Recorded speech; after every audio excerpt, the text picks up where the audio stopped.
SSC CHSL के through जितने भी स्टूडेंट जो एलडीसी अलग अलग डिपार्टमेंट या मिनिस्ट्री में सेलेक्ट होते हैं, तो यहाँ पर आपकी करंट में सैलरी कितनी रहेगी, क्योंकि अभी सीएचएसएल 2020 की फाइनल वैकेंसी अपडेट हुई है और रिजल्ट भी कहीं ना कहीं आपको देखने को मिलने वाला है। तो यहाँ पर हम इंक्रीमेंट, अभी इन हैंड सैलरी क्या मिल रही है, ये सारी चीज़ों के बारे में डिस्कस करेंगे। क्योंकि अगर अभी रिजल्ट आ जाता है तो होने वाले 22 दिसंबर को कहीं ना कहीं आपका जो ज्वाइनिंग लेटर है वो आपको मिल सकता है। क्योंकि रोजगार मेला अब हर महीने आपका जो गवर्नमेंट है वो आपका कंडक्ट करा रही है। हर महीने आपके ज्वाइनिंग लेटर्स जो भी आपके इस पूरे महीने में रिक्रूटमेंट जो भी रहेगी, ठीक है, उसका पूरा ज्वाइनिंग लेटर आपका 22 दिसंबर को कहीं ना कहीं आपका डिस्ट्रीब्यूट किया जाएगा। तो यहाँ पे फटाफट से बात कर लेते हैं। तो यहाँ पे आप सभी को पता है कि बेसिक पे आपका जो होता है एलडीसी का वो आपका 1900 होता है, और ये लेवल 2 मतलब 1900 ग्रेड पे की जॉब रहती है। तो यहाँ पे आपको टोटल 3 इन्वॉल्वमेंट्स आपके ऐड होते हैं। पहला आपका डीओ होता है, फिर एचआरए होता है, और फिर टीओ। ये सारी चीज़ें आपके बेसिक के ऊपर रहती है। डीए 38% अभी चल रहा है, जो कि दिसंबर तक है। फिर जनवरी से आपका जो भी आपका डेटा आपका दिसंबर तक आएगा, ठीक है, वो उसके अकॉर्डिंगली आपका डीए जो है वो इंक्रीज हो, मिनिमम 3% के चांसेस हैं। फिर आपका एचआरए जो होता है वो 27, 18, 9 इस तरीके से आपका डिवाइड होता है। जैसे ही डीए 50 के ऊपर आएगा तो एचआरए रिवाइज होके 10, 20, 30 में आपका हो जाएगा। लेकिन 27% एचआरए है, और एक्स सिटी में, वाई में 18%, जेड में 9%। टीए आपका क्या रहता है कि आपका वेरी करता है आपका कहीं ना कहीं आपका अलग अलग सिटी वाइज। तो आपका 1863 रुपये, जो कि आपका हर टीए जैसे होता है क्या कि लेवल 4 से लेवल 8 तक का जो टीए है वो आपका सेम रहता है, लेवल 1 से लेके लेवल 3 तक का सेम रहता है। इस तरीके से आपका टीए जो रहता है वो आपका सेम रहता है, ठीक है। टीए का वीडियो मैंने अलग से बना दिया है कि किन किन ग्रेड पे में रहता है। तो यहाँ पे अगर हम बात कर ले फाइनल वैकेंसी, फाइनल आपका सैलरी की, तो यहाँ पे बेसिक हो गया 19,900, डीए हो गया आपका 38%, तो आपका हो गया जाके 7,562, 7,562।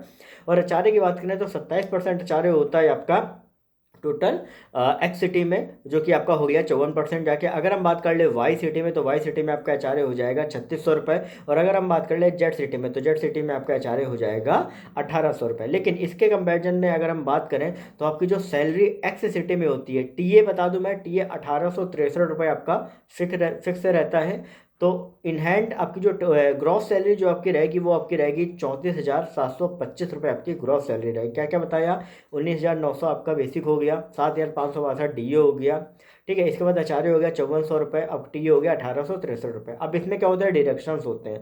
डिडक्शंस क्या होते हैं, एक तो एनपीएस का होता है जो कि बेसिक प्लस डीए का 10% हो गया, तो ये 2746 रुपये हो गया। और एक सीजीएचएस का स्टार्टिंग में नहीं होता है, फिर आपको फॉर्म वगैरह देना पड़ता है, जिससे सीजीएचएस कटता है 250 रुपये उसका कटता है, 3,000 रुपये डिडक्शंस हो गया।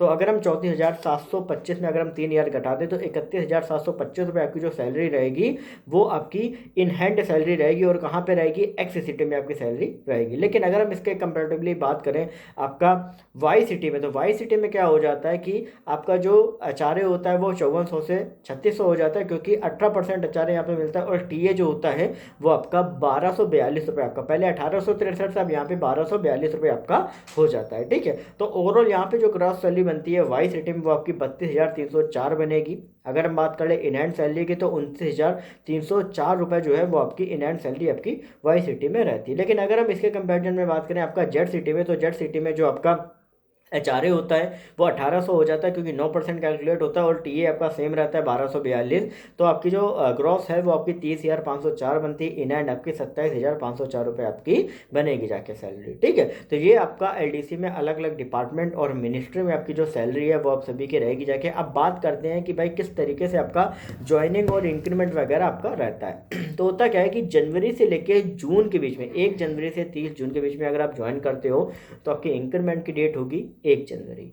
अगर आप 1 जुलाई से 31 दिसंबर के बीच में ज्वाइन करते हो तो आपकी इंक्रीमेंट डेट होगी 1 जुलाई, ठीक है। हर साल में आपका एक बार में या 1 जनवरी, 1 जुलाई जो भी आपकी ज्वाइनिंग की डेट है उसके अकॉर्डिंगली डेट फिक्स हो जाती है। उस दिन आपका इंक्रीमेंट ऑर्डर बनता है, और 3% का जो इंक्रीमेंट होता है वो आपका बेसिक में आपका ऐड होता है, ठीक है। आपको बताया गया होगा 19,900 फिर आपका धीरे धीरे आगे बढ़ता है, ठीक है। और इसके बाद जैसे ही आप ज्वाइन करते हो उसके लगभग आपका 1 या 1.5 महीने आपकी सैलरी आपकी क्रिएट होना स्टार्ट हो जाती है। बैंक अकाउंट नंबर का कोई भी रिस्ट्रिक्शन नहीं होता है कि आपको वहीं पर अकाउंट खुलाना है। आपको बस पासबुक, और एक कैंसिल चेक और आपका एक मैंडेट फॉर्म बैंक से लगता है, तो आपका कहीं पर भी अकाउंट हो, चाहे घर में अपने होम टाउन को या कहीं बाहर का हो, वहाँ से भी आपका ये 3 चीज़ें अगर आपके पास है तो आपका वहीं पर उसी अकाउंट में सैलरी जो है वो आप सभी की क्रेडिट हो जाती है। बस एक चीज़ ध्यान रखो कि जब सैलरी स्लिप वगैरह बनती है तो उस टाइम पे आपका मेडिकल का जो फॉर्म होता है, जो कहीं ना कहीं जब आप ज्वाइनिंग के टाइम में आप अपने डिस्ट्रिक्ट हॉस्पिटल से करा के सबमिट करते हो अटेस्टेशन के साथ में, वो आपको रखना जरूरी होता है, ठीक है। वो कहीं ना कहीं आपका सबमिट होता है, क्योंकि ये जो सैलरी होती है ना वो सीधा जाती है जेडीओ में, वहाँ से आपका रहता है, ठीक है। तो ये बेसिक सी जो डिटेल्स है जो आपको पता होनी चाहिए वो मैंने आपको बता दिया। अगर आपको ये जानकारी वीडियो चैनल अच्छा लगता है तो चैनल को सब्सक्राइब करके बेल नोटिफिकेशन आइकन को ऑन करें। बाकी अपडेट्स के लिए टेलीग्राम ग्रुप को ज्वाइन करें, डिस्क्रिप्शन में लिंक है। अगर कोई भी क्वेरी है तो इंस्टाग्राम पर सरकारी नौकरी वाले बाबा टाइप करके पूछ सकते हो। ओके।